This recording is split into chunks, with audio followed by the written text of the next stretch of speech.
Spoiler season has started for Final Fantasy, and we have some of those cards coming right up.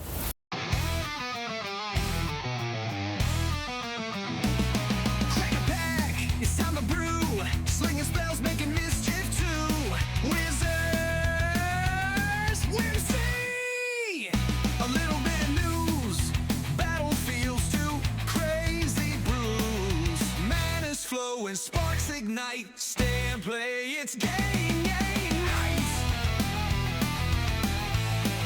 Welcome to Wizards Whimsy, I'm your host Patrick. So today we're going to take a look at a few of the cards that have spoiled for Final Fantasy. That's right, spoiler season has started, it kicked off on the 10th. We'll be looking at some of those legendary creatures, but we won't be looking at all of them. I do want to keep the video a little bit shorter, so we're just going to look at a few of them and some of the returning mechanics that are going to be appearing in Final Fantasy. Now, if you like this sort of content, go ahead and hit that like button, subscribe button, and share this video out so that your friends can see it. So without further ado, let's go ahead and jump into those cards. First up, we have Fang, Fearless Icy. She's a 3-drop, 2/3 legendary creature human warrior.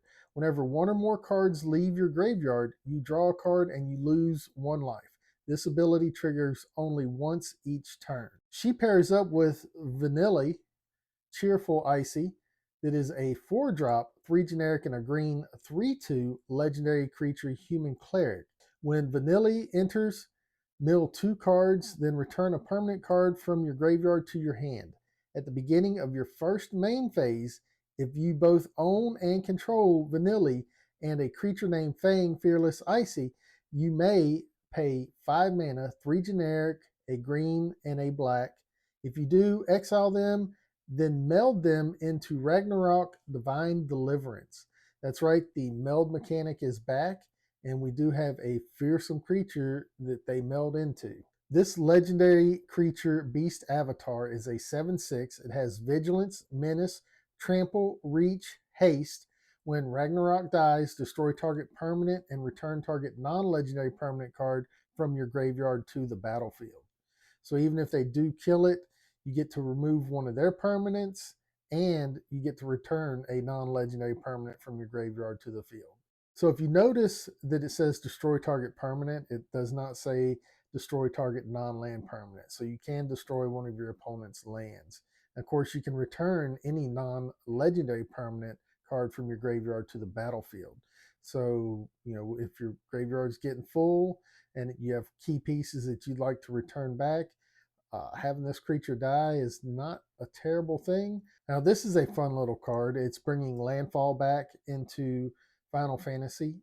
Tifa Lockhart is a 2-drop, 1 generic and a green, 1/2 legendary creature human monk.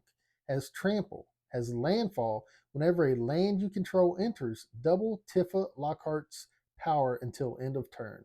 So you can actually get her bigger on the front end. Of course, she is still 2 on the back end, so you'll want to have some way of protecting her if this is a creature that you're planning to build around or just to have in your landfall deck. Vivi Ornator is a 3-drop, 1 generic, a blue and a red, 0/3 legendary wizard. It has 0, add X mana in any combination of blue or red where X is Vivi Ornator's power. Activate only during your turn and only once each turn. Whenever you cast a non-creature spell, put a +1/+1 counter on Vivi Ornator, and it deals 1 damage to each opponent.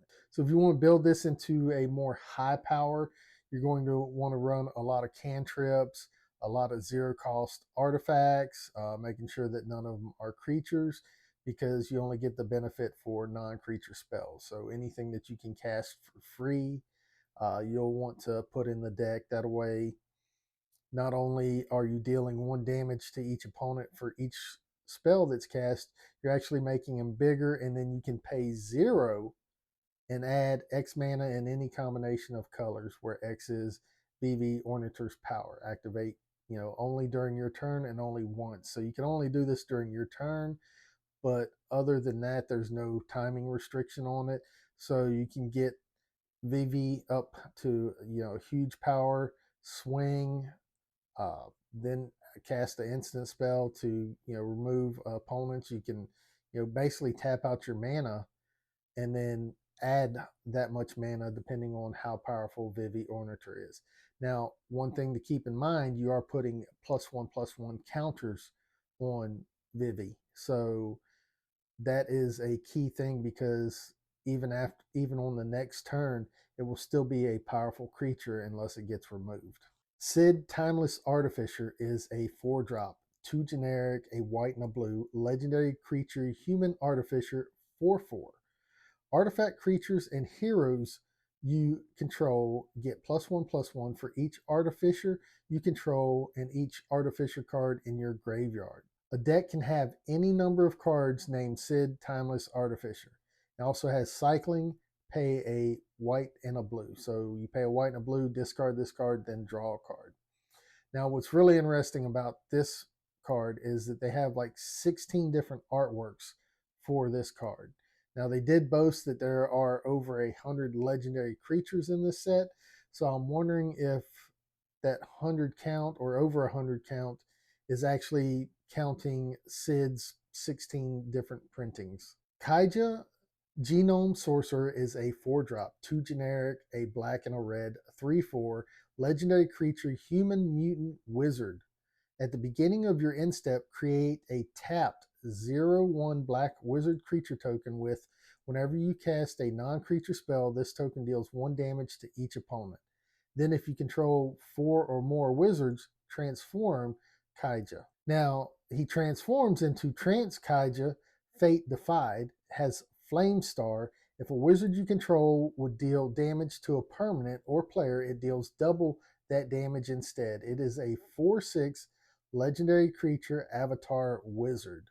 So again, anything that is, keeping track of wizards or, the little tokens that you made, that's 4 damage each time you cast a non-creature spell for those wizards, but it is doubled because it is a wizard dealing the damage. So that is a key thing to keep in mind because they'll be doing 2 damage. So they'll basically be shocking each opponent for each one of those tokens. So you want to keep that in mind whenever you're playing this. So you want to play a lot of non-creature spells in this deck as well, especially a lot of burn spells because you're just going to be doubling up on the amount of damage that you're dealing with those tokens out. The final creature we're looking at is Zell Denched. He's a 3-drop, 2 generic, and a red. He is a 0/3 legendary creature, human monk. You may play an additional land on each of your turns. Zell gets +1/+0 for each land you control. At the beginning of your end step, return a land you control to its owner's hand. So again, this would be a great creature for a landfall deck. You're not really going to go up ahead too much. You'll just go up ahead on mana during your turn because at the end of the turn, that additional land that you dropped will come back to your hand. And of course, if you miss any of those additional land drops, you'll fall behind on land. So you'll want to make sure that you're running this in a deck that has a lot of lands in it so you're not missing any land drops, or ways that you're playing your lands from your graveyard so that you can keep playing your fetch lands. There's many things that you want to try to do. That way you can always have that additional land on each of your turns. And of course, he gets bigger for each of those. I'm not sure he'd be great as a commander, but he is definitely great in the 99, especially on a landfall deck, especially decks that focus on playing additional lands. Hey, thanks for checking out this video. It means a lot to me. You took the time to check it out. And go ahead and hit that like button, subscribe button, and leave a comment. Love hearing feedback from anybody that checks out my videos. I try to answer everything as quickly as I can. And, hopefully you found this enjoyable. You saw some cards that you're interested in. If there's any cards that you'd like me to focus on, go ahead and leave that in the comments below as well. Now, you can find all this product. You can find sealed product in the description below. I'll have a link to it to Amazon. I do get a small commission for sending you there, but it's at no additional cost to you. Again, what cards are you hoping to see? And, what kind of decks are you planning on building? And I love the feedback, and I definitely want your thoughts on this set. I mean, we haven't seen a whole lot of it. We've seen, probably 100 cards or more from this set, and they're boasting that there's going to be over 100 legendaries in this set. So is this set a more commander focused set? How do you think the impact will be on standard or any of the other formats? Go ahead and leave that in the comments below as well.